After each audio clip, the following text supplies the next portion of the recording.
Conversation. Thank you for coming. This is the last event in the term. So I probably don't need to introduce what Continental Conversation is. This is a voluntarily ran event initiated by the students here because we think there's not enough philosophy or post-Kantian philosophy in the Oxford syllabus. So we think it would be cool if we have space to discuss things like Derrida and continental philosophy in general. And today we have Jake. Jake is from Tufts University and he studies international relations and Chinese there. And currently he's a visiting student at the College of Pembroke. And today is on Derrida, and we possibly have a pub trip after this. So if you're really interested in Derrida, just stick on. And without further ado, let's welcome Jake to give the talk. Thank you all for coming. I know it's very end of week 8, people have prelims, people are on vacation notes. I really appreciate y'all being here. I'd like to thank the Philosophy Society a whole lot for providing such a unique and valuable space for those interested in continental philosophy and just theory in general. I think it's very necessary. And I'm really grateful for the discussions and the community it's kind of given to me this past year. I'm a visiting student. As you know, I see a lot of my friends in the audience. I think a lot of you know. I'll save the whole spiel.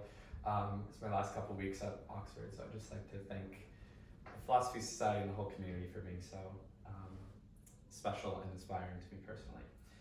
Okay, so does everyone have a handout? These are kind of hastily printed on the Pembroke printer. I apologize for everybody got my computer. I kind of had some tough technical difficulties. I wanted to have some printed things to read, but I'll go with this for now. So, Derrida, Jacques Derrida. Let me get the book out here just for, I promise I'd bring some props. Make it more interesting. This is quite a fun cover. In French, it's Derrida, Jacques Derrida. I'm just going to say Derrida for now because I'm not a native French speaker. I'm not going to pretend that I am. So, if anyone is interested to come and take a look at this, you can. So we'll get started. So the title of this talk is called Of Grammatology, the title of this book, Deconstruction and the Real. So I thought I'd just start with some background on Derrida as a person, because I think the upbringing and the personal life of a philosopher is often, it can be reduced to a single slide at the beginning of a presentation or kind of a series of famed anecdotes to be busted out, kind of a knowing grin amongst fellow philosophy readers. For example, there's Nietzsche's horse breakdown where he sees this horse being beaten and then he kind of goes in this spiral. There's Wittgenstein's elementary school classroom in Vienna where he famously kind of changed his mind about his philosophy. For Derrida, however, his background is much more essential to understand him as a thinker and to recognize his general approach to doing philosophy. So Derrida was born in Algeria, French Algeria in 1930, 100 years after the French conquering of their capital city, Algiers. He was born into a secular Jewish family as a pied noir, which means black feet. This was a French term for a French citizen of Algeria. As a child immersed in French, Arab, and Jewish communities, Derrida was shaped by the shifting, heterogeneous mix of identities in Algeria at the time. This made it very difficult, though, for Derrida to possess a stable sense of self, of identity. His identity was formed as a disordered, confused, even constructed thing, subject to the unique circumstances of his upbringing. The temporary withdrawal of French citizenship as a resident of Algeria under Vichy France was a surprise to him, and as he was in elementary school in the 1940s, and seemingly very arbitrary, out of nowhere. Yet, this led to his dominant political identity from his youth as being Jewish. What Derrida saw when he looked at himself was dominated by an arbitrary external force, the prolonged stain of French colonialism in North Africa, as well as the unceasing persecution of Jews worldwide. This is all to say that identity, which is usually constructed from the inside, from within a subject, can be imposed, it can be constructed and applied by an external force that can only arbitrarily be related to the subject at hand. We'll come back to this later. So whenever I tell people I'm reading Derrida or I'm doing a presentation on Derrida, I met with kind of a mixture of like confusion and disgust and kind of general taken abackness. Everyone says, "Oh, you're doing Derrida, good luck." Or they say, "Oh, you're doing Derrida, really?" Like this is a choice I brought onto myself, which it is. And this will be kind of the beginning of a lot of conversations had about Derrida. Why the hell is he writing like this? You'll open the book and you'll say, "I've never seen prose like this. What the hell is he talking about?" This is all very deliberate on Derrida's part. There's a quote from Peter Salmon, who published a great recent autobiography on Derrida, saying he wrote in a deliberately complex style because his thoughts needed it. Derrida avoids deriving his arguments from some immutable, definite subject. So, is it psychoanalysis? Is it literary criticism? Is it philosophy? Derrida is very often put with the French post-structuralist group of philosophers, as well as people like to put the term postmodern on him. He very famously kind of shunned a lot of this. He didn't really like to associate himself with the greater movement. He actually got into a lot of academic quarrels with some of his French philosophical contemporaries that were very famous. So if you asked him, he wouldn't really categorize himself in any of the kind of broad labels that we like to put on theory of this kind. Derrida's continuous game, and by some respects, the project of his entire academic career, is to duck categorization and the very concept of genre. Now, it seems like our continuous game, as the unfortunate subjects of Derrida's work, is to get something out of this esoteric, hard to approach and read work. What does Derrida positively stand for if his whole project is to deconstruct things? But this to me is what makes Derrida so special and significant in the history of Western thought. What he stands for is a grand effort to push against the habits and routines of those that comprise the Western canon, whether it be in literature, philosophy, art. Many philosophers seek to arrive at a universal conclusion to the questions that supposedly rile and ravage all of humanity, writ large. We are always seeking defined and sometimes analytical answers to such massive undertakings as what does it mean to exist? Why is language important and how do we use it? What is the essence of it all?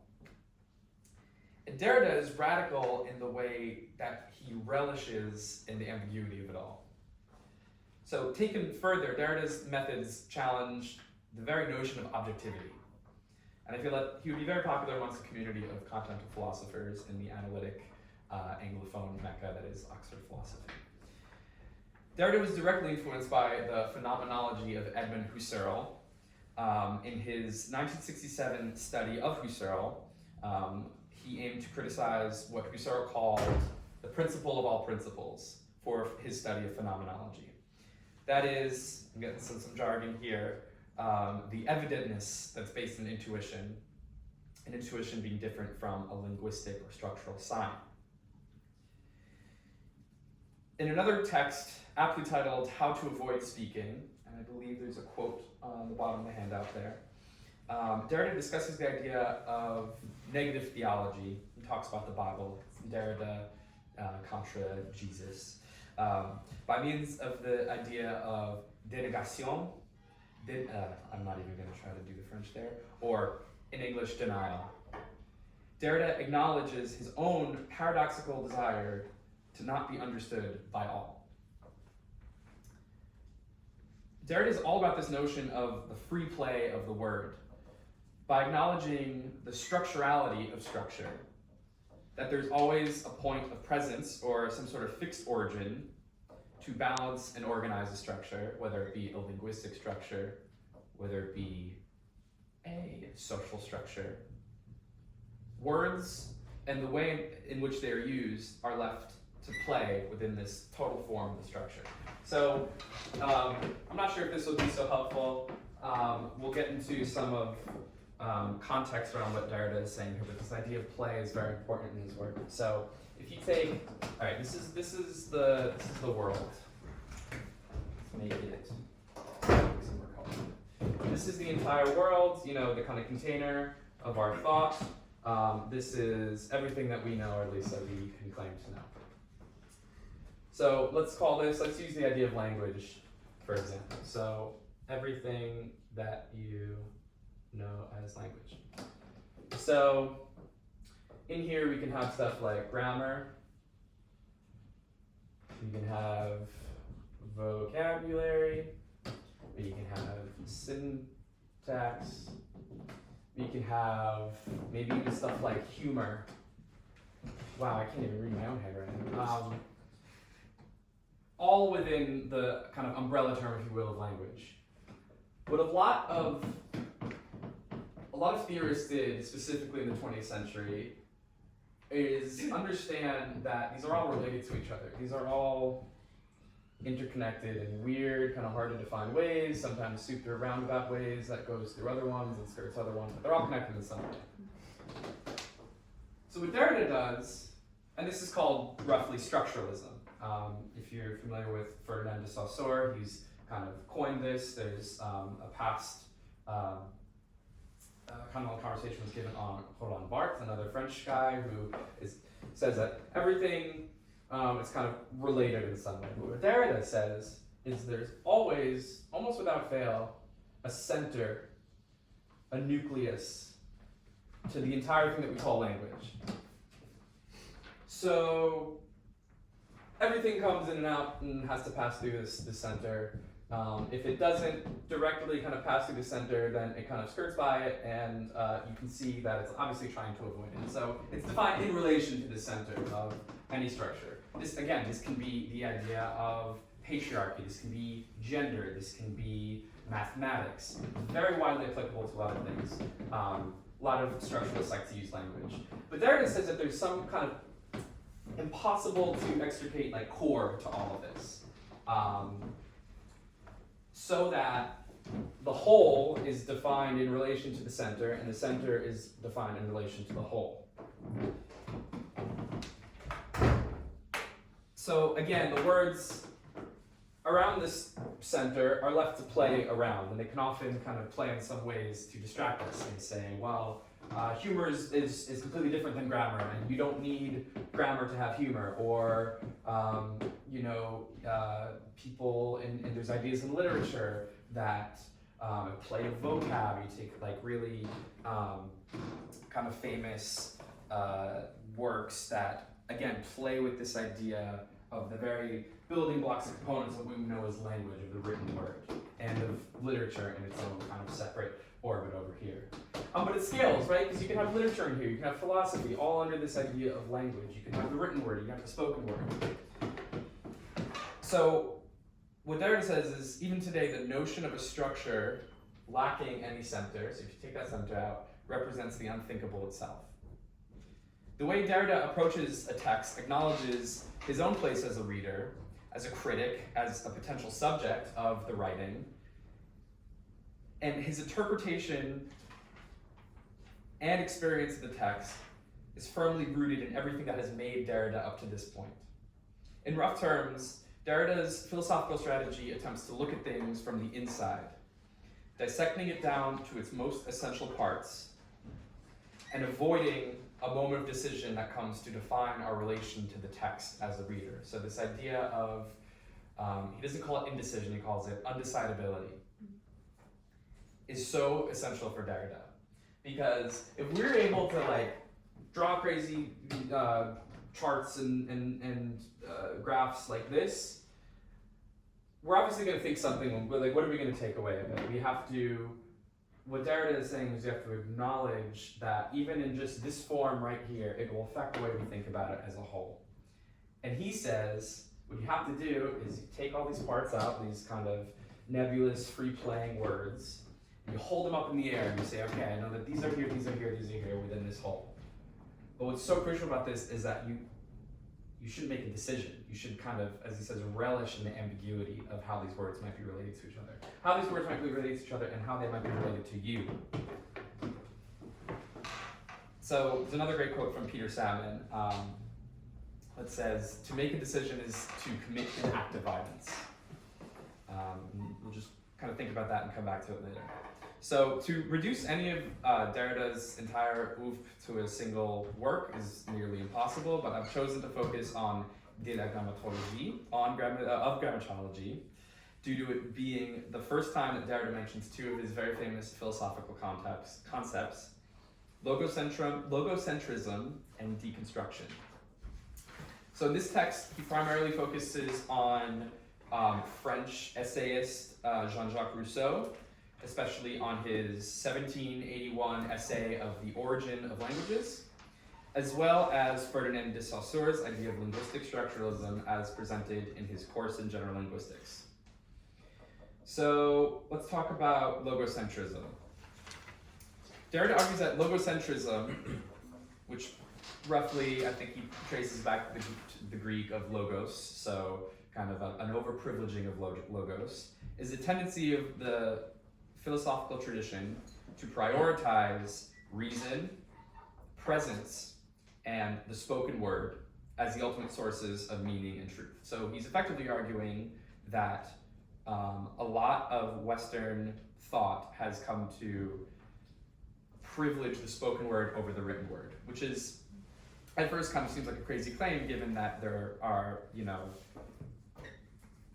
text can be seen as a record and a documentation of spoken word and all the ideas. Text is not transient. Text you can hold, you can feel, you can reread. He's talking back to Aristotle and Plato. We don't have recordings of them. This recording speech is a very recent phenomenon. So, this is confusing that he's saying that we tend to prioritize the spoken word over the written word.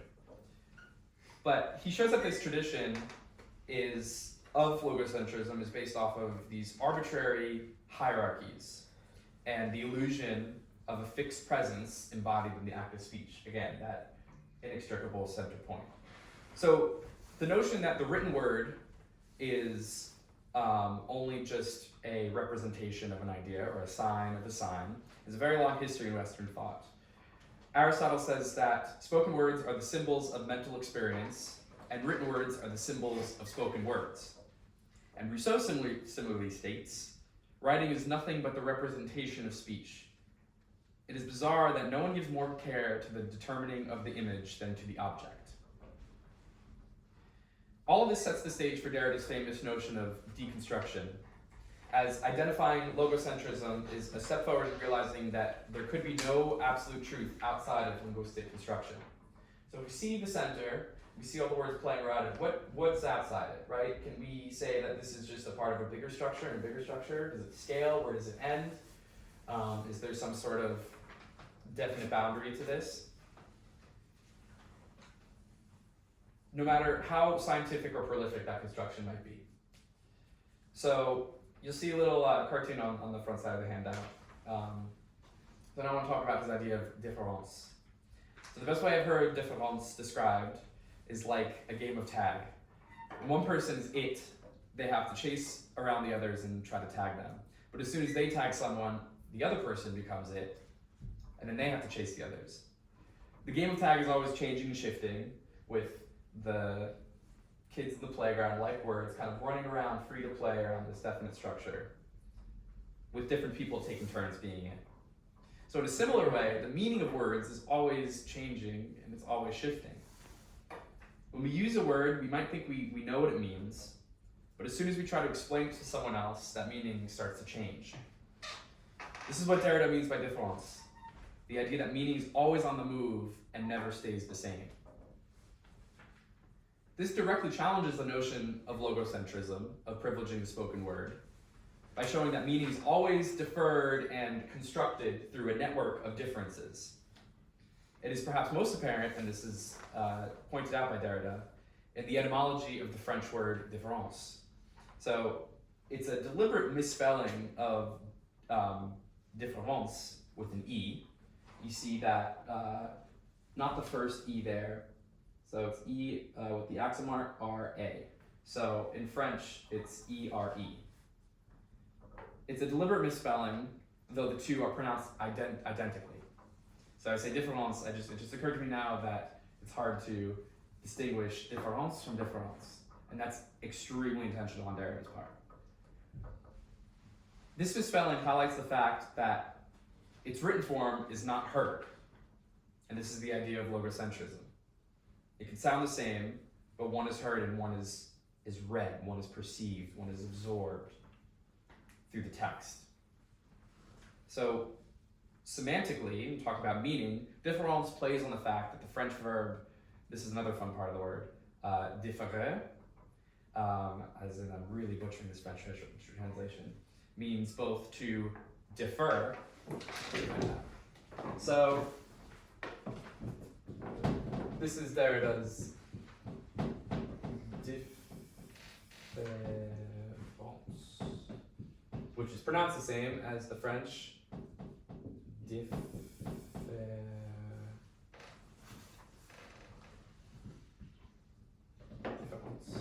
Pronounced the same. So the base form, which is différer. Will, can you help me out there? Yeah. E, with an accent on the E. That's the Can you, how do you say it? différer. So this means two things. It can mean to defer. So to kind of like, if you defer a task, you say, I'll have someone else do it. You delegate.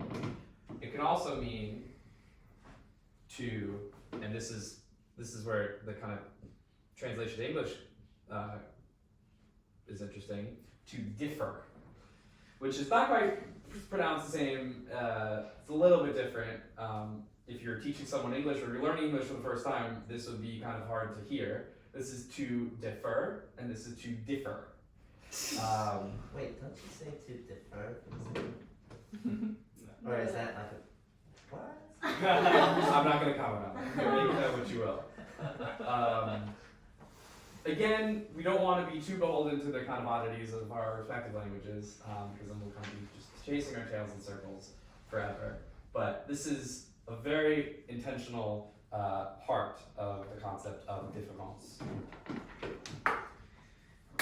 So, turn to the back of the handout. You have this idea of deconstruction. So deconstruction is probably what a lot of people think of if you take Derrida and reduce him down to one word, a lot of people would say it's deconstruction. It's a very famous, infamous, kind of often scoffed at term of modern philosophy. Very controversial, but also very misunderstood. And again, unfortunately, I believe that's intentional on the part of Derrida. So, deconstruction. It's really important that we don't confuse this with destruction. It's deconstruction in the way that anything that can be constructed can also be deconstructed. For Derrida, deconstruction all happens within a text. So deconstruction is a way of approaching a text like this. It all happens within a text, so a text cannot be really whole in itself, as it constantly bears the scars of its own construction. And that might be independent of our perception of the text. That might be the kind of hermeneutical way and the way we interpret a text. That might be the way in which a text will sit in a canon of sorts or a timeline. All of that can be deconstructed.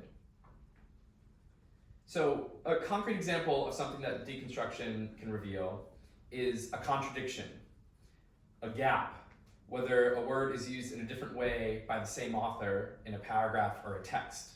Again, something like this. There's a lot of contradictions here. There's a lot of gaps. There's a lot of things, confusions that can come up from the idea of différence versus différence, or differ and differ. This is also where Nietzsche's influence on Derrida starts to show. There's an emphasis on a historical understanding, a historicity, and a genealogy in this method of deconstruction. That example of the way that it sits in the canon is also extremely important for this method of deconstruction. At its core, deconstruction is a way of exposing the binary oppositions that are relied on by the traditions of Western thought. So there's a few examples on your handout. You can ignore that first kind of column, that's some just philosophical mumbo jumbo, but we have things such as objectivity and subjectivity. We have masculine and feminine, masculinist, feminist. We have certainty and uncertainty. We have orderly and chaotic. We have material and we have discourse. We have global and we have local. Society and the individual. Deconstruction, examining these pairs, again, holds them up in the air without any sort of decision, and demonstrates that one term is usually privileged over the other, creating a kind of hierarchy. Again, this is directly related to the idea of logocentrism. If you look at these, and I'd like to talk about this later when we get into discussion,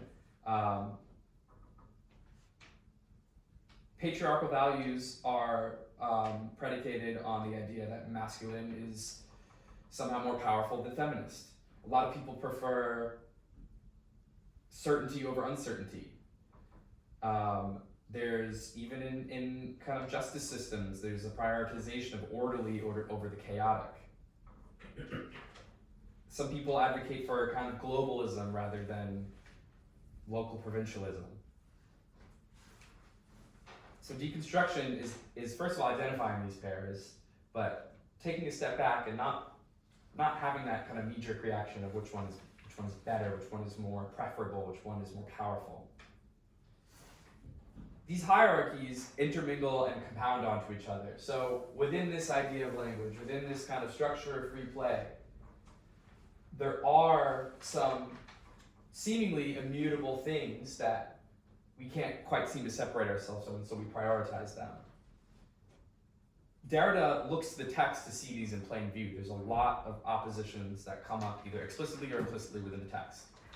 And Derrida would say that there's always an implicit privileging of one over the other.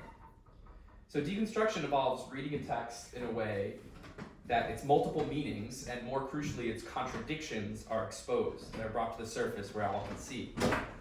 Derrida does this to further demonstrate the instability of meaning, as many of these individual components in the binary will lose their meaning without the other. Just as if you take the center out, none of the free play of words exists. They can be defined in relation to the other. So objectivity is often defined as non-subjective, or chaotic, it can be seen as disorderly. Culture can be seen as something external to nature. So think like Simone de Beauvoir, the idea of the woman in the second sex, as woman is defined in relation to the man, and is thus subordinated in that way. All this is to show that meaning of any of these binary terms will become unstable when left without their counterpart. So deconstruction is a sweeping and often hard to grasp concept, but deconstruction is at the core of much of modern continental philosophy, as well as fields of gender theory, queer theory, and as well as critical approaches to the social sciences like international relations and sociology. It is not necessarily a formal method nor a set of rules, but a way of thinking and analyzing a text that will reveal its often contradictory complexities and how they relate. So I want to wrap it up here so we can leave time for discussion and have some questions at the bottom of the handout. Derrida's writing is kind of, I've heard it described as crab-like. It moves sideways around an argument, trying as hard as it can to avoid seeming to derive itself from some sort of definite concept. Because, of course, deconstruction is precisely the deconstruction of the grounds in which we suppose our thinking can be derived from one or another definite concept. So to close, I advise everyone not to take anything destructive away from Derrida. He's not advocating for some sort of contrarian, defeatist attitude towards the text. Instead, we should recognize the power of ambiguity as an act of resisting these historically ingrained notions of objectivity, of ideology, and these strict but devilishly fluid binaries that come to define our lives, both inside and outside of the text. Thank you very much.